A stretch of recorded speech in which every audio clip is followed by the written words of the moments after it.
going on, Jerome's? So obviously super pumped and super fired up about the future franchise quarterback J.J. McCarthy, the talisman on the edge, Dallas Turner, as well as Jackson, Rouse, Rycard, Jurgens, making it silky smooth like lotion, as well as Levi, Drake, Rodriguez, senior sack. So it's a phenomenal draft class, but of course, we are the franchise of UDFAs, Jumpin' John Randall, Adam Jerome, Ezekiel Thielen, Cheryl's Ham, Najee Thompson, Ivan Pace Jr. You know everyone. You know everyone. So, of course, we turn our eyes to the guys not selected, the guys coming into the league with a massive chip on the shoulder, ready to prove all the haters and the losers wrong. And the Vikings got themselves some good ones. I love me some Gabe Murphy. I love me some Dallas Gant. Dwight McGlothern is going to be in the mix as well. Long story longer, Thor Nystrom, our guy over at Fantasy Pros. So I would say Thor Nystrom and Emory Hunt, they honestly put the most work in for college football. And Thor probably watches more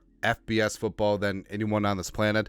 Emory specializes in the small schools, and it's good. It's good. I mean, respect the hell out of both of their work. So Thor did up a UDFA rookie signings and class rankings, all 32 NFL teams. So you were thinking that, okay, the Vikings do pretty good.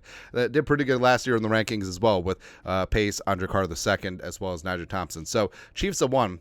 So the Chiefs, interesting. So Thor noted that he's been doing those rankings for 5 years. Only once were the Chiefs outside the top 10. So Brett Veach and company, they go deep, and they try to find as much value as possible. And when you have a lot of overhead and it's a major contracts, you have to do that.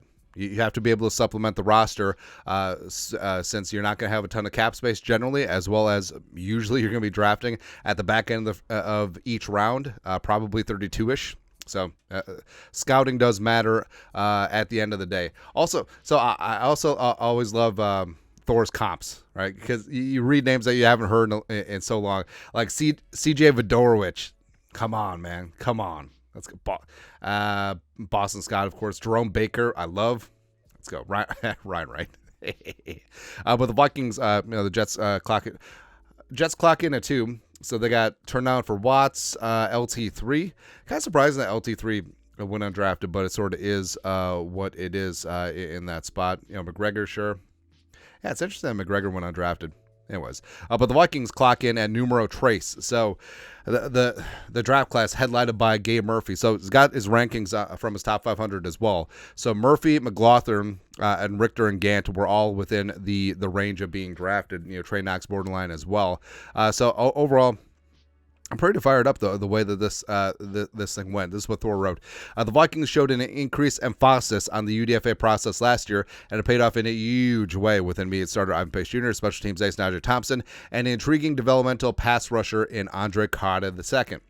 Minnesota's 2023 UDFA draft haul is a worthy follow-up to that class. 2024, blah, blah. The Vikings signed 2 of my top 10 overall UDFA, edge rusher Gabe Murphy out of UCLA and cornerback Dwight McGlothern from Arkansas, amongst a group that included 4 prospects with draftable grades on my board. And some Minnesota added 10 members of the Thor 500 via UDFA. Edge Murphy is a skilled pass rusher who the NFL bypassed for 7 rounds because of arm length.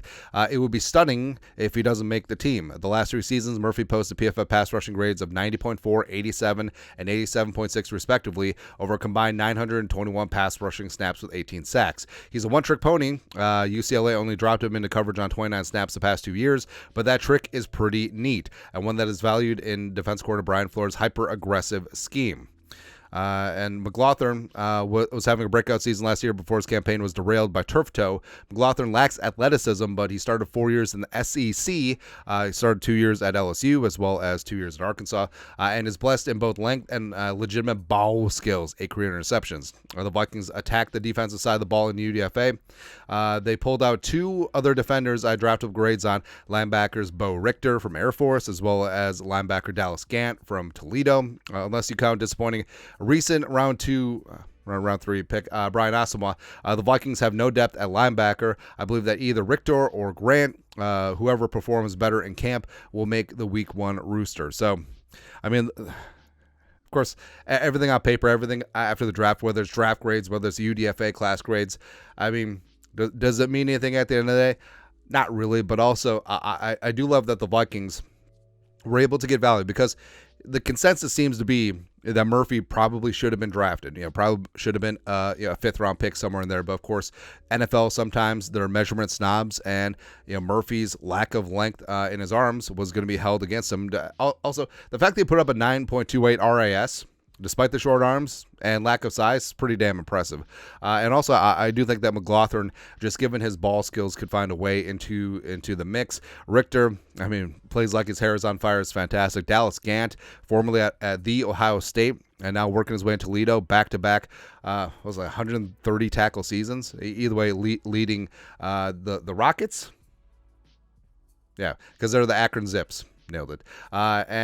Overall, I think that the Vikings definitely picked up a couple of dudes who could have been drafted, had very draftable grades, and also will be super competitive getting into the mix on the Vikings roster. And this is going to be important, too, because as the Vikings, as of right meow, are potentially bereft of picks, maybe even heading into the draft with 5 or 6, hitting on a couple of UDFAs is going to be paramount. And like we alluded to with the Chiefs, once you have success and once you're paying premium contracts to your premium positional players, there's not a ton of cash to go around, and you have to hit on a lot of your draft picks, and even your draft picks are going to be towards the back end of the respective rounds. So you really got to hit and squeeze value out of UDFAs. Now, are you going to hit starters every single year? No. Like, Ivan Pace Jr. was such an anomaly that we shouldn't even be comparing Murphy or Richter to Ivan Pace Jr. Like, Ivan Pace Jr. is already in the stratosphere, right? But finding guys that can complement the rooster. Najee Thompson is extremely valuable. And if a couple of these guys come in and supplement either as special teamers or depth backups, or maybe even a little bit more, that's a huge win. That's absolutely a huge win. And like I said, the motivation of them coming in, you didn't want me, F you.